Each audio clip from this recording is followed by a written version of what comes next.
مساء الفل على كل اللي معايا، ازيكم عاملين ايه واخباركم ايه؟ معاكم نريمان من قناة ارت هوم.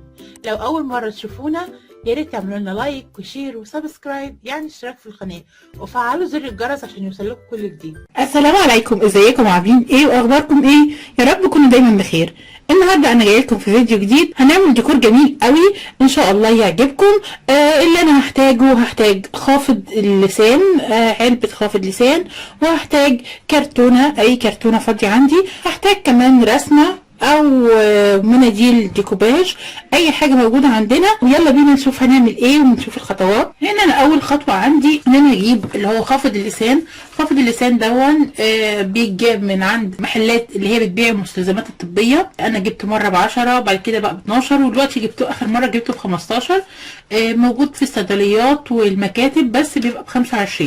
الخطوه اللي انا هعملها دلوقتي ان انا هبدا اقص خافض اللسان دون. هجيب خافض اللسان معايا كده وهبدا هقصه مقاسات. طبعا بعمله بالمقاسات اللي انا حباها، انا عاملاه بالشكل اللي احنا شايفينه ده.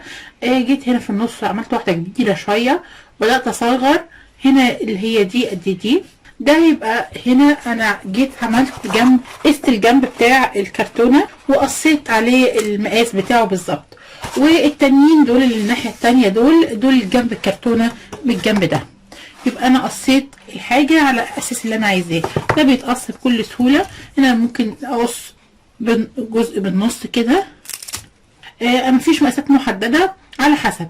ممكن نقسم مجموعه مثلا، يعني دي مقسومه بالنص، المقاس ده مقسوم بالنص، ده اصغر شويه، هنا ده اكبر شويه، على حسب ما بيتقص معايا وعلى حسب ما بظبط الحاجه زي ما احنا شايفين. المقاس اللي هو ده حاولت ان انا اخلي المقاس ده قد اللي هنا. الخطوه اللي عندي ان انا هبدا هلزق الحاجه دي في الجناب عندي في الكرتونه اللي عندي. هنا هو باجي بقسم الحاجه اللي عندي بالنص بالظبط. هعلم كده انا عرفت النص فين علشان ابقى ظبط بس الشغل اللي عندي. وهبدا الزق الخافض اللسان اللي انا قصاه. هجيب الشمع وهبدا الزقه في الجناب هنا. هحط شمع هنا كده. طبعا هيسهل عليا كتير لما ابقى ظابطه مقاساتي بالظبط. هتسهل عليا الشغل وهتسهل عليا التركيب الحاجه اللي عندي بسهوله زي ما احنا شايفين. موضوع سهل خالص، مفيهوش حاجه.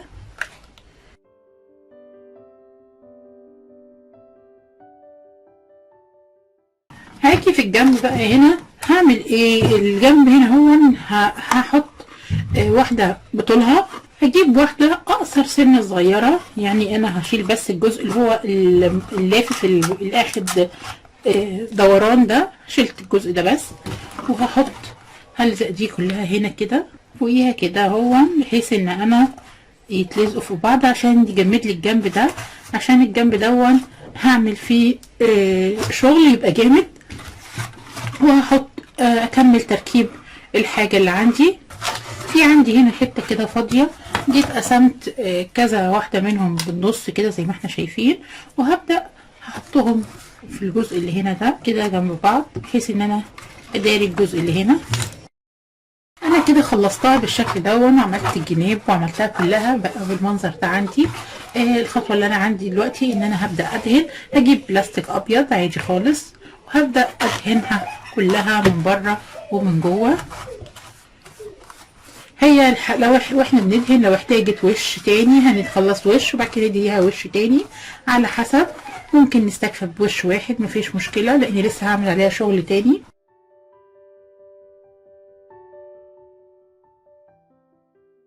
دلوقتي الحاجه عندي نشفت بقى بالشكل ده كده. الخطوه اللي انا هعملها ان انا هجيب مناديل، او ممكن نجيب صور مطبوعه بالكمبيوتر، بس انا عندي مناديل اللي هي مناديل دي اسمها مناديل سفره، بتتجاب من عند الناس اللي بتبيع مستلزمات اعياد الميلاد. انا عندي الشكل ده هنا كده. هجيب المنديل اللي عندي، المنديل اللي عندي فيه الصوره متكرره، فهقصه بالنص وهشيل الجزء اللي تحت هعمله زي كده. انا جيت هنا قصيت الجزء اللي تحت علشان انا عايزه منظر الورده اللي يبقى عندي، وهقسمه بالنص كده علشان ابدا الزق الحاجه اللي عندي دي. يبقى انا اخدت المنظر اللي انا عندي ده هنا كده، اخدت الطول اللي عندي هيبقى بالشكل ده. هبدا الزقه. هطلع طبقات بتاعه المناديل، ناخد الطبقه اللي فوق بس اللي على الوش بس كده من بعض بالشكل ده اهي. بقت عندي كده اهي، وهبدا هلزقها هنا هلزقها بايه بقى؟ هجيب ورنيش مائي وابدا الزق بيه المنظر اللي عندي. هحط ورنيش كده، هحط الرسمه اللي عندي هنا كده. هجيب واحده منخفض اللسان وهبدا هشيل الزوايد اللي في الحاجه اللي عندي كلها بالشكل ده زي ما احنا شايفين كده، وهظبط بقى ايه الاجزاء اللي طالعه بالشكل ده، هشيل اي زياده.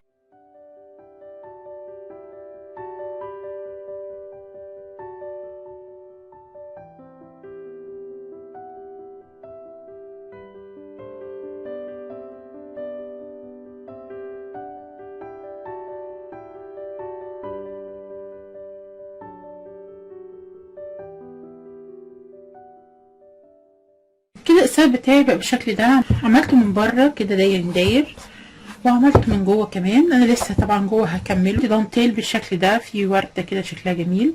وهبدا هحط الدانتيل ده تحت، هيجي هنا كده وهبدا الزقه على الحرف خالص.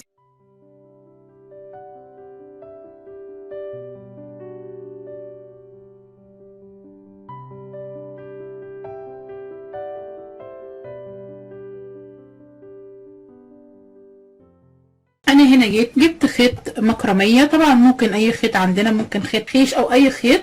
وهنا هو جيت رحت مضفراه بالشكل ده، جمعت عملت خيوط كتير مع بعض وضفرتهم وحطيت في وسطهم. وانا بضفر حطيت سلك رباط بحيث ان هي تبقى جامده عشان اعمل يد للثبت اللي انا هعمله هنا كده بالشكل ده كده.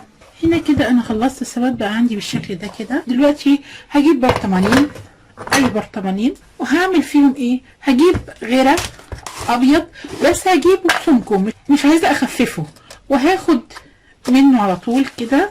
هعمل عندي البرطمان كله بالغيره الابيض.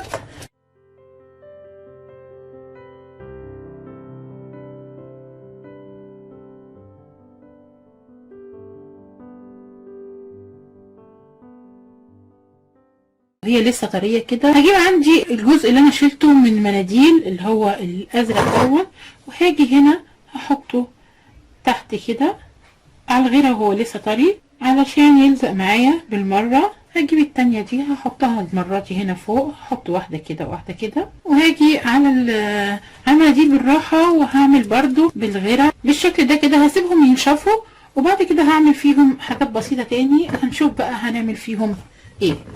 كده هنا عندي لما الحاجة نشفت، البرطمانات اللي عندي نشفت، الغيرة عمل زي نغبشة، تحس ان هو ازاز مصنفر مش ازاز عادي. شكلها بقى جميل جدا. وعشان كده قلت لكم لازم الغيرة يكون بسمكه علشان يديني الطبقة البيضاء اللي هي عاملة زي نغبشة الازاز دي. الخطوة اللي عندي ان انا هعمل البرطمان ده زي ده كده. هعمل ايه؟ هجيب حتة دانتيل زي اللي انا حطيتها هناك في السبت من تحت، وهبدأ احطها على البرطمان من هنا.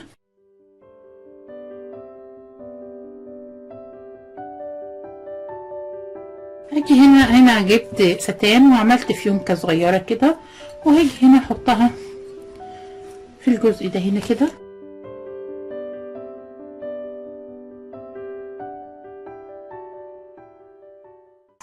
هاجي هنا هجيب اللي هو الشمع الالكتروني او شمع عادي ايا كان، وهنبدأ نحطه في البرطمانات دي هنا كده، وهنحطه في السبت اللي عندنا بالشكل ده. ديكور جميل جدا. انا عندي بقى كذا اختيار ممكن اعملهم. انا هنا جبت علبة تونة وعملت نفس اللي انا عملته هنا، جبت اللي هو خافض اللسان وعملته اطول وعملت علبة التونة دي. فانا ممكن اجيب علبة التونة دي هحط فيها ورد وهحط ده بالشكل ده كده، يبقى عندي ورد وشمعة. ممكن نغير نعمل حاجة تانية خالص. نعمل ايه؟ ممكن ان احنا نجيب اللي هي المنظمات دي. المنظمات دي انا كنت جايبه 3 ب10 جنيه، مش غالية خالص. هنحط واحدة كده، هنحط فيها شمع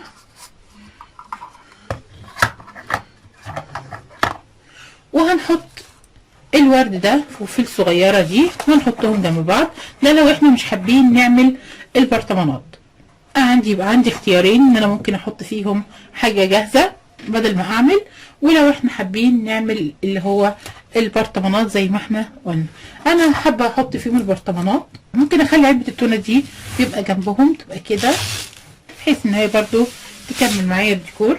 انا جيت هنا في السبت وحطيت فيه كات من الستان، وحطيت هنا فوق كمان عشان نكمل المنظر اللي عندي. بقى المنظر عندي بالشكل ده، شكلهم رائع، ديكور جميل، ممكن يتحط في اي ركن عندنا في البيت، يتحط على سفرة في وقت الاكل. طبعا بدكم كذا اختيار ان احنا ممكن نعمل بيه ايه. احنا ممكن نعمله منظم نحط فيه المكياج، يبقى بلاش البرطمانين ونحط مكياج والبرفانات والحاجة دي على التسريحة زي ما احنا حابين. وكده الفكرة بتاعتي خلصت، ويا رب يكون الفيديو عجبكم والفكرة عجبتكم.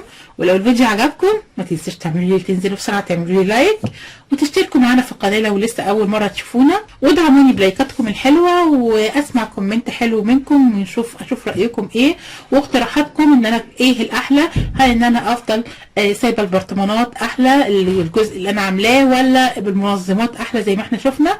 وهستنى رأيكم في الكومنتات، ويا رب أكون دايما عند حسن ظنكم، وتصبحوا على خير وحب وهنا يا رب دايما، وأشوفكم في فيديو جديد. سلام.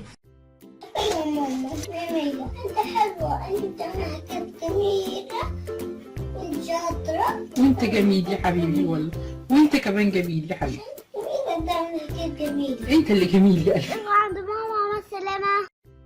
يا ماما جميلة، انت حلوة، انت بتعمل حاجات جميلة وانت شاطرة. وانت جميل يا حبيبي والله، وانت كمان جميل يا حبيبي. انت بتعمل حاجات جميلة. انت اللي جميل يا قلبي. عند